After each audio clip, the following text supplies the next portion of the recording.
El 22 de abril del 2001, los habitantes del río Yurumangui ya nos estábamos enterando de los asesinatos que ocurrieron en otra vereda de nuestra comunidad.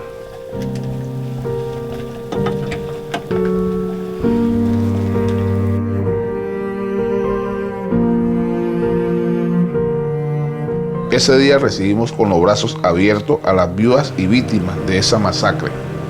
En ese momento nos dimos cuenta que teníamos que estar más unidos que nunca.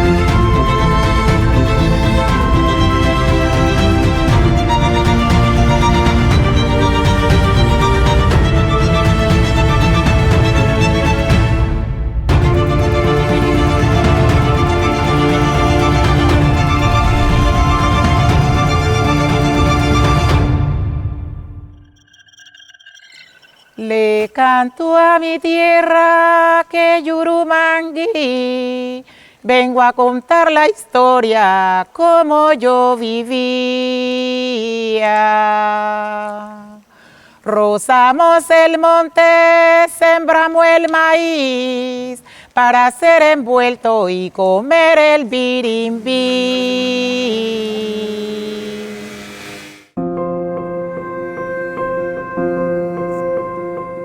Yo soy Jesús Arbey Díaz Caicedo, hago parte del Consejo Comunitario de la Cuenca del Río Yurumangui, el cual hace parte del proceso de comunidades negras.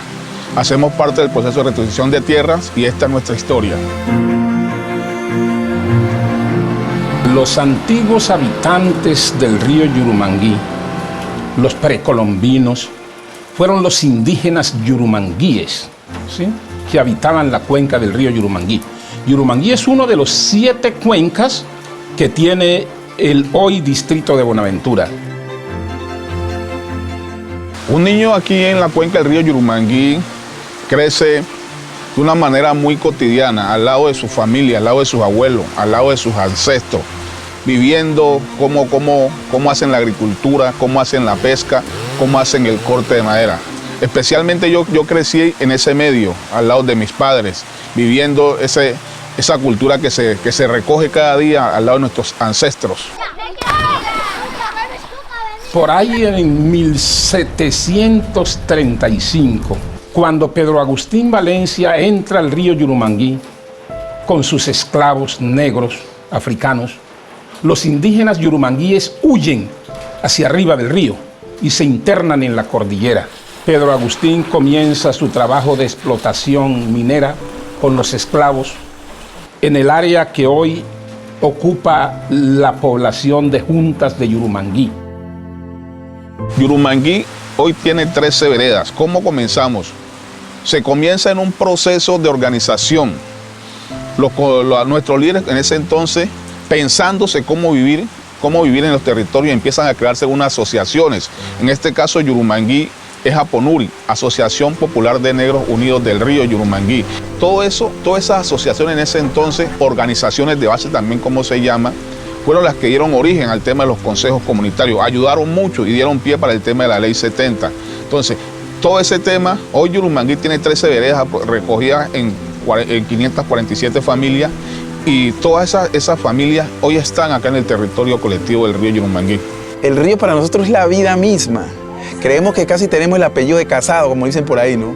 San Antonio de Yurumangui, Veneral de Yurumangui, Juntas de Yurumangui, porque el río es lo que nos une. El río es el eje articulador, todo ordenado en torno al agua. Si tú ves San Antonio o las veredas están de frente al río, ¿sí? Intentamos mantener esa lógica, porque esa es la lógica que nos permite no enmugrarlos ni tirarle los desechos, sino antes más bien sentirnos que ahí nos bañamos, significa que ahí nos enamoramos, significa que por ahí nos transportamos, que por ahí el agua que bebemos. Entonces, para mí es la vida. El Estado pensaba que esto eran tierras baldías, tierras donde no había nadie. Cuando se hace ese proceso con el INCORA en 1999, hace entrega del título colectivo. Pero cuando el INCORA nos entrega el título colectivo, obviamente se abre el abanico donde ya somos reconocidos como negros que existimos en esta tierra.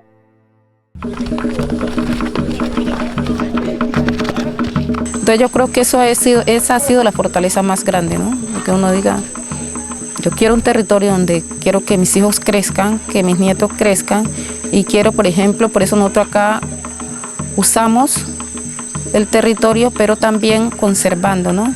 Si queremos realmente que la generación nuestra se sostenga, por ejemplo, del recurso que hay que sacarlo gradualmente como lo hacemos nosotros, de forma artesanal para no dañar el territorio. Muy buenas tardes, estudiantes. Buenas tardes, profesor. En la clase de hoy vamos a hablar de un tema muy importante, y es el tema de poblamiento del territorio yurumanguireño. El amor al territorio se enseña y se aprende viendo cómo esos líderes que empezaron en esos años, hace 20 años, 30 años, empezaron a defender esta tierra. Entonces, todos los renacientes que hemos venido atrás de ellos, hemos venido tomando esa buena fe, ese buen vivir de esos líderes y lideresas del territorio. Mis estudiantes, ¿ustedes se comprometen a guardar el territorio de alegría, esperanza y libertad limpio y sano para las próximas generaciones? Sí, profesor.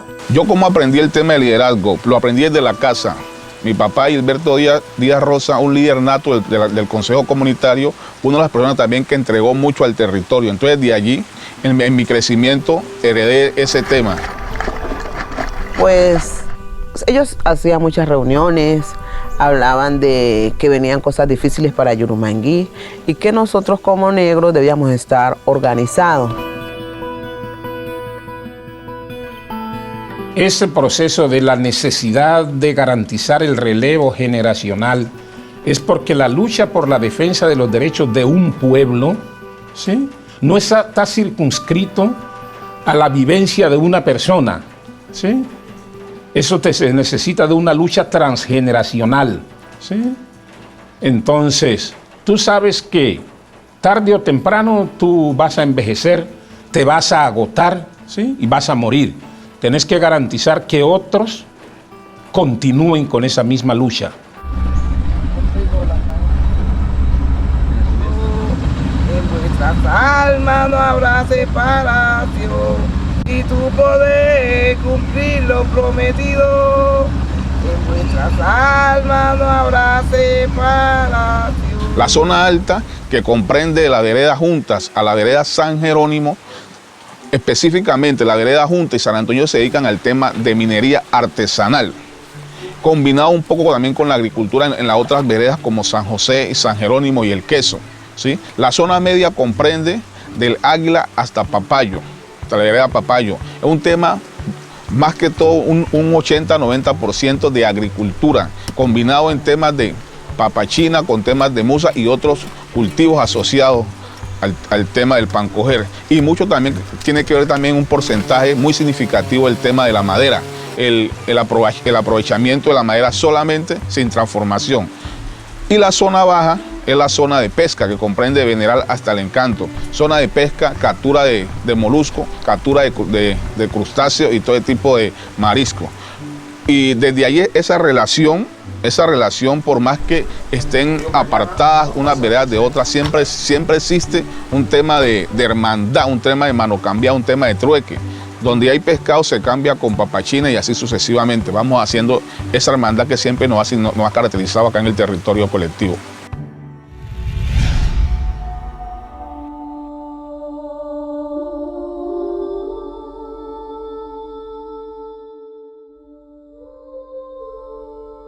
El secreto mejor guardado del Pacífico le dicen a Yurumangui, el río que recorre más de 55 kilómetros desde la cordillera occidental hasta su desembocadura en el Océano Pacífico. Se trata de un paraíso habitado por una comunidad negra que lleva el nombre de Consejo Comunitario de la Cuenca del Río Yurumangui.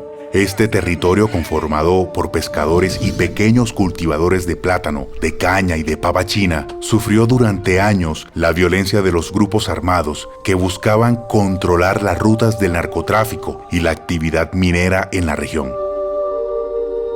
Primero, la violencia del narcotráfico, que se tomó toda la costa pacífica para sacar la droga. Eso conllevó a grupos armados que empezaron a hacer una limpieza absoluta en esa zona. Buenaventura es el escenario ideal para la comisión de todo tipo de delitos. Por eso mismo, por toda la cantidad de dinero que se mueve ahí. O sea, la sociedad portuaria en Buenaventura es muy poderosa. Lo que se mueve ahí, eso es un caldo de cultivo. Así como entran de manera legal muchas cosas, de manera ilegal también, ¿cierto? Entonces eso fue cooptado por bandas de delincuentes que encontraron allí el escenario para lucrarse. Y detrás de esas bandas de delincuentes, cualquier cantidad de personas que no tienen la posibilidad de sustento alguno y encuentran en cualquier fechoría la posibilidad de ganarse unos pesos. A ver, hasta el año 1990 en Yurumangui se respiraba un aire de tranquilidad, ¿sí? Un aire de plenitud en medio de sus recursos naturales y todas esas cosas. Vivíamos lo que yo llamo en estado de inocencia y de gracia.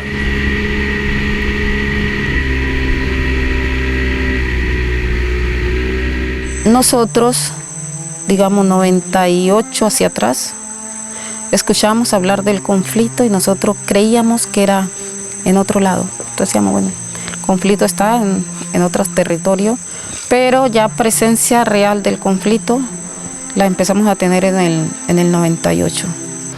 Con el ingreso de los grupos armados, entraron a establecerse allá y desde allí programaban y planificaban sus actividades de confrontación con la fuerza pública, ¿sí? Más bien tenían eso allá como un espacio de retaguardia, ¿sí?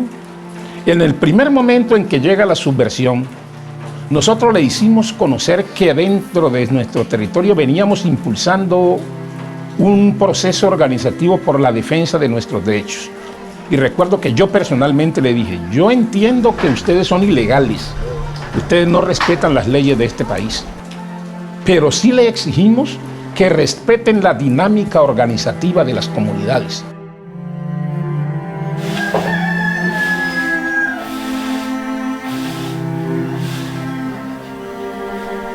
Desde los años 99, 98 por acá había mucho movimiento de grupos, por llamarlo así, pero en el 2001 pasa algo donde marca la historia de Yurumangui, marca la historia de nuestros habitantes. Un grupo ilegal llega a la comunidad del Firme, donde hace una masacre, nos mata a 7 miembros del Consejo Comunitario en ese entonces. Una vereda de aproximadamente 90 familias netamente pescadores, los cuales cuando pasa esa situación, la gente queda muy desconcertada, queda muy asustada y automáticamente la vereda empieza a perder su historia, a perder su actividad productiva. Pues creo que hubo un antes y un después de Yurumangui. Lo que pasó en el 2001 quedó grabado de manera indeleble en nuestra mente. Afectó el paisanaje, afectó ya la confianza en el otro, afectó la palabra, la conversa, la cotidianidad, pero sobre todo afectó lo que uno llama la autonomía propia, de producir nuestra comida, hacer nuestras prácticas de laboreo, el hecho de ya no poder entrar a las quebradas, el miedo al otro. Estamos donde antiguamente era la vereda del Firme. Como podemos observar, se ven todavía que hubo vivienda aquí. Esta era una vereda de aproximadamente 90 familias. El Firme existe como un buen recuerdo para nosotros, a pesar de haber tenido un tema muy negativo, un impacto negativo en nuestras cabezas, en nuestra mente. El Firme existe para nosotros como esa comunidad, esa gente que vivía aquí. Recordamos siempre a esa gente que vivía aquí como nuestros hermanos. La situación del Firme nunca lo habíamos tenido así tan latente, ¿no? Y ya empezaron directamente los señalamientos hacia los líderes, ¿no? Hacia las comunidades y los líderes y todo por parte de otros actores armados.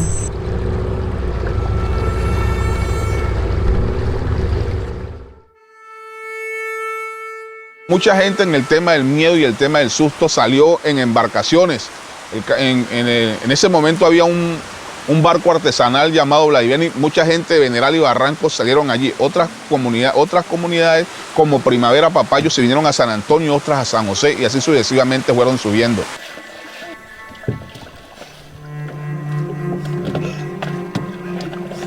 Entonces eso provocó mucho desplazamiento. Mucha gente, en vez de salir para Buenaventura, cogió arriba. Se fueron a San Antonio, se fueron a Veneral, al Papayo, a otras comunidades. Esa era la orientación que nosotros veníamos impartiendo, ¿sí? En ese entonces, nuestro líder, Naca Mandinga, se encontraba fuera del país. Y una de las recomendaciones que él hacía era: desplacémonos internamente para sostener el territorio. No podemos dar el territorio solo. Y a eso nosotros le llamamos el desplazamiento interno. Cuando una comunidad se encuentra en inminente estado de riesgo, de amenaza, pues la otra comunidad se prepara para recibirlo. Allá van las Tres Marías, van para el Monte Calvario, van para el Monte Calvario.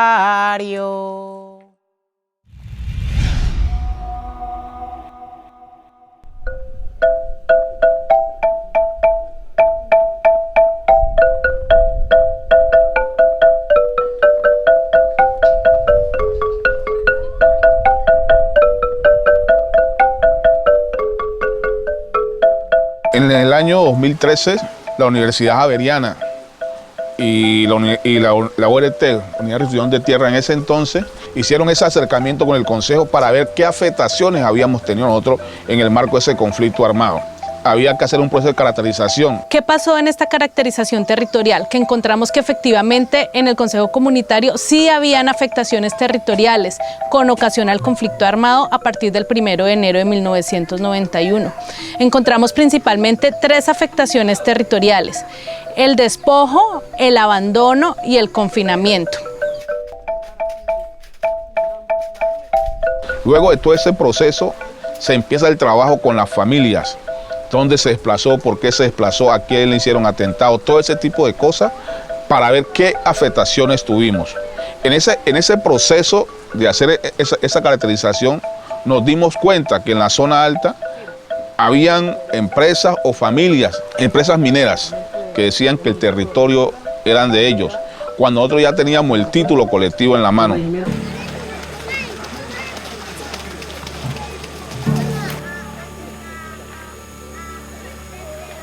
Se dio despojo porque legalmente los territorios colectivos son inalienables. ¿Qué quiere decir? Que no se pueden vender ni se pueden traspasar la propiedad a otras personas. Fue un choque de susto y a la misma vez pues nos reíamos. Por eso nosotros decíamos, si nosotros somos, por prelación, somos los dueños del territorio, llevamos más de 600 años viviendo aquí, ¿cómo así que aparece una empresa? Pero más nos daba miedo cuando la empresa aparecía constituida legalmente y pagando sus impuestos catastrales. Entonces nosotros decíamos, ¿pero cómo?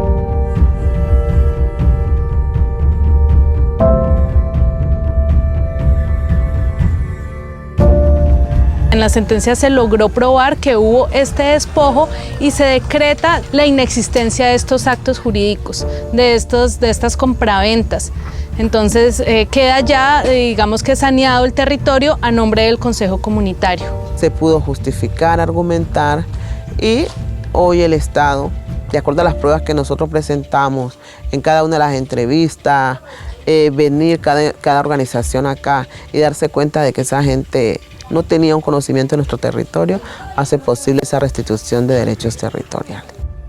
Para la comunidad negra el territorio está vivo y como los seres humanos también es sujeto de derechos. Con el fin de proteger a estas poblaciones y su tierra, la Unidad de Restitución creó los decretos leyes 4633 y 4635 de 2011, que permiten la restitución de los derechos territoriales de las comunidades indígenas, afrodescendientes, palenqueras y raizales. La unidad, durante todo el proceso, concerta y valida la información con los habitantes para que en las sentencias se reflejen y protejan sus verdaderas necesidades y sus particularidades culturales. El Consejo Comunitario de la Cuenca del Río Yurumangui es la segunda sentencia que sale a favor de comunidades negras en el país y la primera del Pacífico vallecaucano. La sentencia tiene órdenes que van dirigidas al Consejo Comunitario. Todas estas órdenes van encaminadas a garantizar el uso, goce y dominio efectivo del territorio, del Consejo Comunitario. Entonces, ¿qué es lo que encontramos? Primero, un reconocimiento del Consejo Comunitario como víctima del conflicto armado, como colectivo, igual en el marco del Decreto Ley 4635.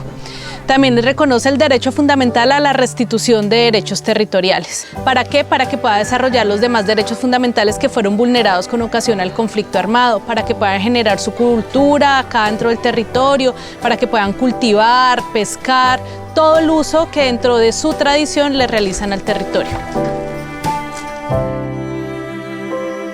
Cuando sale la sentencia, pues se hace como una fiesta. Una fiesta, creo que reunimos aquí, en esta vereda específicamente, más de 400 yurumanguireños. Nosotros nos sentimos que le hemos dado un gran paso. El Estado debe atendernos, son 23, 22 órdenes que deben restituirse para con nosotros. La izquierda. Sí, el proyecto productivo nosotros tenemos todas las ansias posibles de haber, ¿sí? Y estamos apuntando, por llamarlo así, a cosas que impacten en el territorio y generen ese ingreso a la familia. Que estamos apuntando a un proyecto productivo que genere toda la línea de comercio, porque a veces nos hemos quedado allí. No queremos un proyecto productivo asistencialista. Ejemplo, hoy le estamos apuntando al tema del arroz. Si nosotros pudimos ver ahora que andábamos haciendo el recorrido, llegó una metrera. Eso lo que trae son toneladas de arroz. Entonces le estamos apuntando porque a pesar que acá no se cultiva arroz, se consume demasiado arroz. Y ahora se viene un reto importante que es la implementación de todas las órdenes. El Consejo Comunitario ha hecho como un protocolo de implementación. ¿Qué quieren con este protocolo? Aplicar el enfoque diferencial para poder desarrollar estas medidas.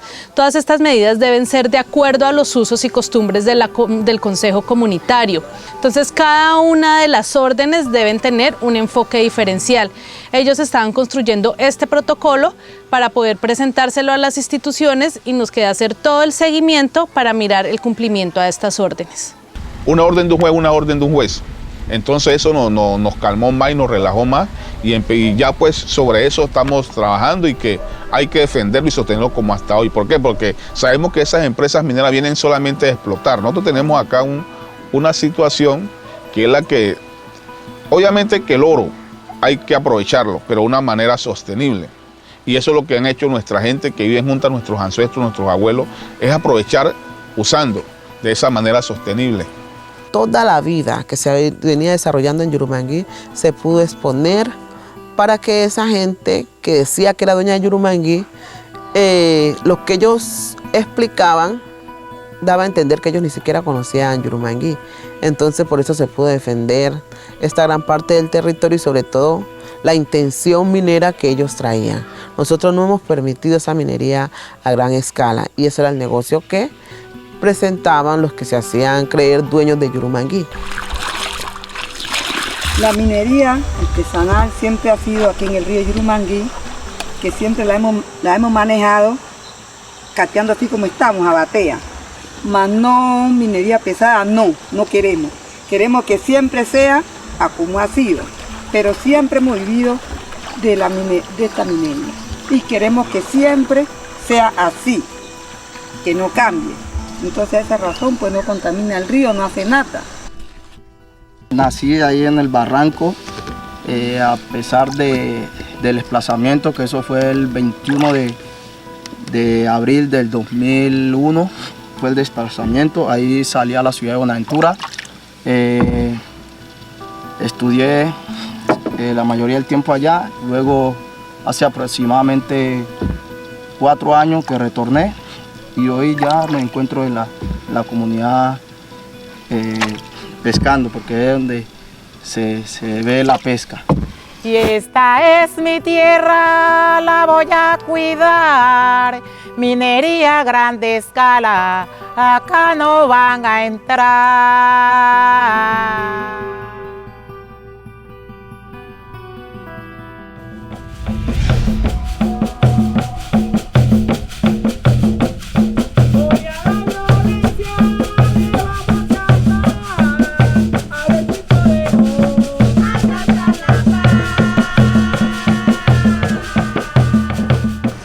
Sí hemos tenido momentos que es muy difícil, pero con la música hemos podido rescatar esa tristeza que hemos tenido. Hemos llegado a conformar el grupo de diferentes edades para que no piensen en esas cosas que pasaron malas, sino que puedan transmitir esa alegría con la música. Entonces una cantadora de por sí, Benita Cangá, Doña Esmeralda, ellas siempre están enseñando, pero no desde la lógica, sino precisamente desde el sentir. Entonces desde los cantos tradicionales, nuestras fiestas, la manera de manejar y resolver los conflictos. Creo que eso es uno de los elementos que siempre tenemos que empezar o al menos seguir dignificando, seguir fortaleciendo. Digamos que una comunidad, para ser comunidad negra, su identidad cultural no debe perderla. Es como nosotros, por ejemplo, curamos las enfermedades, cómo sembramos, trabajamos la tierra, cómo nos cuidamos el cuerpo, cómo nos alimentamos también. Es por eso, porque nosotros no vemos los recursos naturales simplemente como un medio para producir riqueza. Yo siempre he dicho que para nosotros los afros, si el desarrollo fuese medible, no se podría medir en términos de Producto Interno Bruto, ¿sí?, sino más bien en términos de bienestar social o bienestar interno bruto, si ese término se pudiera utilizar en el idioma español. Nosotros como yurumanguireños, desde acá le decimos a todos nuestros hermanos negros, todos los que hacemos parte de este proceso de comunidades negras, así estemos en diferentes partes del país, que el territorio es la vida y la vida no se vende, se ama y se defiende. ¿Por qué? Porque el territorio hace parte de todas nuestras actividades. El territorio es el agua, el territorio es la tierra. Entonces tenemos que seguir luchando por nuestros niños y niñas que hacen parte de nuestras vidas, de nuestros hijos.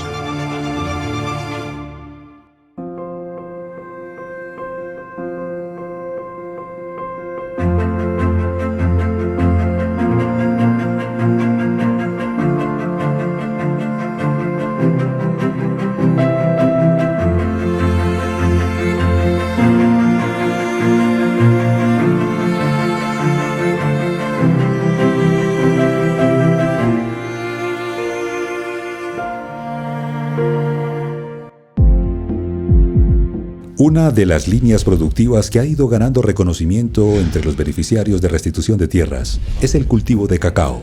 Actualmente, la implementación de proyectos productivos para la producción de cacao ha llegado a 16 departamentos del país, entre los que se destacan Tolima, Cundinamarca y Antioquia, donde hoy en día se concentran la mayoría de los restituidos cacaoteros.